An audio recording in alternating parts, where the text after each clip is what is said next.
Despite being an admitted coward when it comes to playing survival horror games, I absolutely love the genre, having personally logged hundreds of hours in the Resident Evil and Silent Hill series alone. So whenever an interesting looking boutique horror game comes across my timeline, my ears perk up, and I just have to check it out.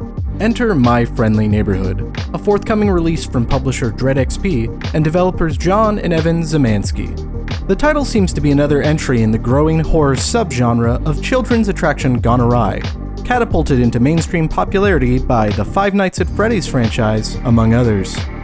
The short story here is that an abandoned studio that used to produce a Muppets-esque children's show called The Friendly Neighborhood has started mysteriously broadcasting again. As the player, you control a handyman sent in by the city to investigate the issue, named Gordon, presumably as a Sesame Street nod. The demo drops you in the basement of the studio, where a friendly sock puppet named Ricky informs you that your only way out is through an elevator located deep within the depths of the stage. Standing in your way are a series of puppets gone mad by the show's cancellation, and a few eclectic fetch quest-style puzzles that will feel all too familiar to fans of survival horror. Right off the bat, I'd like to applaud some design decisions that really serve to enhance tension. When dealing with enemies, you can either choose to shoot them once to temporarily disable them and sneak by, or you can shoot them multiple times to knock them out until you return to the area. Once they're knocked out, you can choose to duct tape them to the ground in order to permanently put them out of commission. There's only a limited amount of duct tape in the stage, so you need to be judicious in your use. Need to cross over an area multiple times to solve a puzzle? Might be worth taking out the mad marionettes in your way to save ammo. Or should you blow through a few magazines in order to save your tape for a more perilous section? Resource management comes into play with the token mechanic as well. You'll find thematically appropriate arcade tokens which you can use to either save the game or bring yourself back to full health. Much like ink ribbons of old, the choice of limiting your number of saves has great potential to rack up anxiety. But I think giving the option to burn a potential save for a full health bar is a fun wrinkle. Progress versus vitality, the choice is yours. The strongest aspect of the demo by far is the voice acting. In Ricky and Gordon's initial interaction, you can really get a sense of their relationship without a lot of dialogue.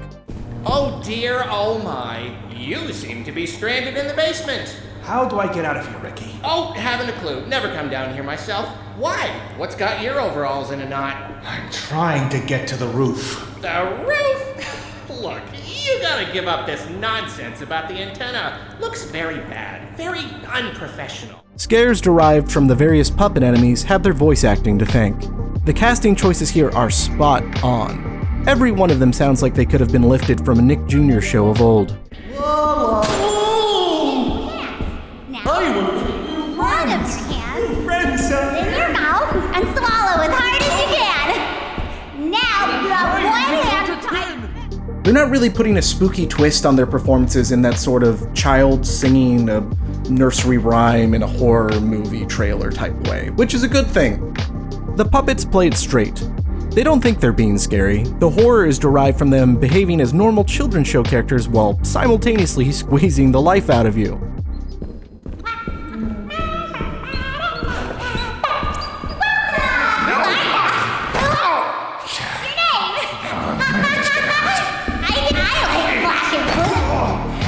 Remember the duct tape I mentioned earlier? It seems on occasion, but not always, taping an enemy to the ground will change their dialogue cues, and these are honestly the most unsettling ones in the game.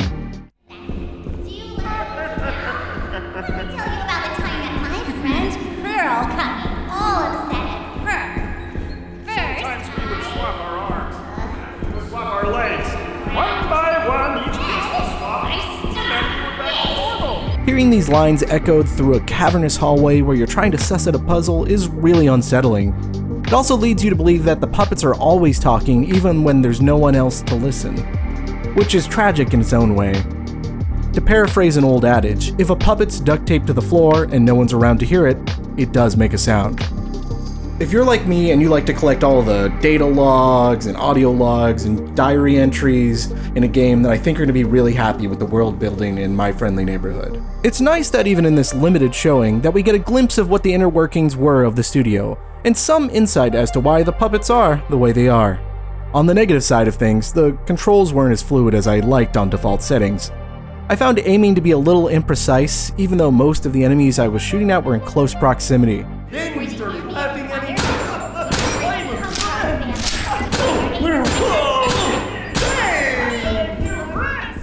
Mind you, I didn't adjust anything in the settings menu, and this is just a demo, of course. To be frank, I'm sure many of us in the survival horror fandom are plenty comfortable with finicky controls. Less nitpicky here is the fact that I wasn't particularly scared in this demo. There are a few jumps that got a reaction for sure, but I was never really afraid to press on. I would say that the atmosphere can be unsettling, and the pieces are there to make something truly frightening, but I'm not sure it's there yet. All that being said, I'm excited to check out the final product when it comes out, and I'll definitely give it a look. Notes from the dev on Twitter have shown that a lot of work have gone into the game since the demo first dropped, and I'm really excited to see what comes out of this. As someone who's released a game before, I can tell you that wishlists on Steam help a ton. So if this looks like something you'd be interested in, I've added a link to wishlist the game on Steam in the notes below.